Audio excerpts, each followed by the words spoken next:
ఇక అన్ని జిల్లాలు తిరుగుతున్న రేవంత్ రెడ్డికి ఉమ్మడి మెదక్కు వచ్చేందుకు ముఖం లేదు. ఇక్కడ హరీష్ రావు ఉన్నాడని రేవంత్ భయపడుతున్నారు. హామీలు గ్యారంటీలు గ్యారంటీలపై మెదక్ ప్రజలు నిలదీస్తారని ఇటువైపు రేవంత్ రెడ్డి చూడడం లేదన్నారు మాజీ మంత్రి హరీష్ రావు.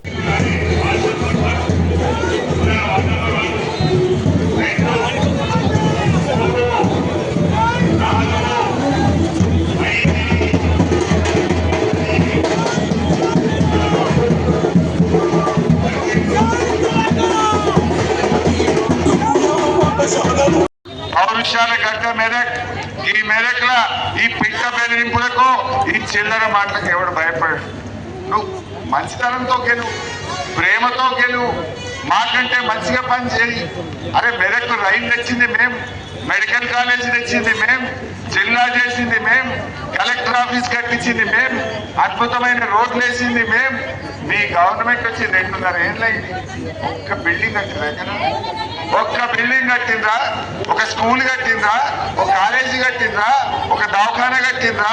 ఒక రోడ్ వేసిందా? అన్ని రోడ్లు పొక్కలు పడ్డాయి, గుంతలు పడ్డాయి. ఆ కనీసం ఆ గుంతలలో ఇంత డాంబర్ పోసే తెలివి లేని దద్దమ్మ ప్రభుత్వం ఈ కాంగ్రెస్ ప్రభుత్వం. ఏం ముఖం పెట్టుకుని ఓట్లాడుతున్నారు? ఇంకా కాంగ్రెస్ వాళ్ళకి ఏం చూసి ఓట్లు వేయాలి? 4,000 పింఛన్ ఎగ్గొట్టినందుకు ఓటేయాలా? మహాలక్ష్మి ఎగ్గొట్టినందుకు ఓటేయాలా? నేను మొన్న తూప్రాన్ పోయినా, తూప్రాన్ పోతే ఒక పెంటమ్మ కలిసింది.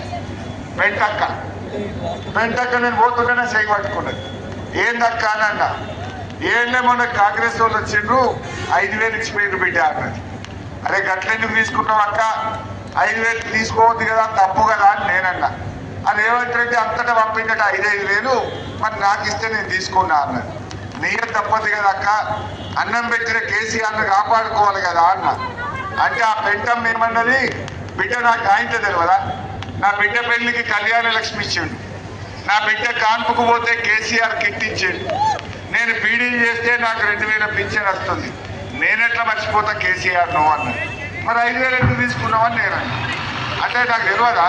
ముందే దేవుని కొట్టు పెట్టినా, దేవుడా దేవుడా ఇది ఉత్తుతా కొట్టు పెట్టుకుంటున్నా, నువ్వేమనుకోకు తప్పట్టుకోకని దేవునికి మొక్కుకున్నా. రిటైర్డ్ ఉద్యోగులు రిటైర్ అయ్యి 1.5 సంవత్సరంన్నర 2 ఏళ్ళైనా ఒక్క రూపాయి కూడా రాక ఇలా రిటైర్డ్ ఉద్యోగుల జీవితాలు కూడా రోడ్డు మీద పడ్డ పరిస్థితి ఉన్నది.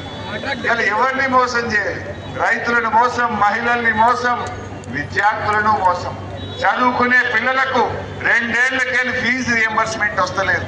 పిల్లల చదువులు ఆగిపోయినాయి. ఎస్సీ, బీసీ, ఎస్టీ పిల్లలకు ఇలా చదువులు కూడా ఆగం చేసిండు రేవంత్ రెడ్డి. బీసీలకు 42% రిజర్వేషన్ అన్నాడు, 42% ఇచ్చి తీరుతా అన్నాడు. మున్సిపల్ ఎన్నికలు బీసీ రిజర్వేషన్ కోసమే లేట్ అవుతుంది అన్నాడు. వచ్చిందా బీసీ రిజర్వేషన్? ఇవాళ 28% కూడా ఇయ్యలే. బీసీలను రేవంత్ రెడ్డి మోసం చేసిండు. కానీ ఇలా మెదక్ లో ఎస్సీ, ఎస్టీ సీట్లు తప్పితే 100కు 100% బీసీలకు టికెట్లు ఇచ్చిన పార్టీ బీఆర్ఎస్ పార్టీ. 100% బీసీలకే ఇచ్చినాం మేము, 100% బీసీలకు సీట్లు ఇచ్చినాం. మా మెదక్ లో ఉండే బీసీ సోదరీమణులు మా కమిట్మెంట్ గుర్తించాలి, మా అభ్యర్థులను గెలిపించాలని కూడా నేను ఈ సందర్భంగా ప్రార్థిస్తా ఉన్నా.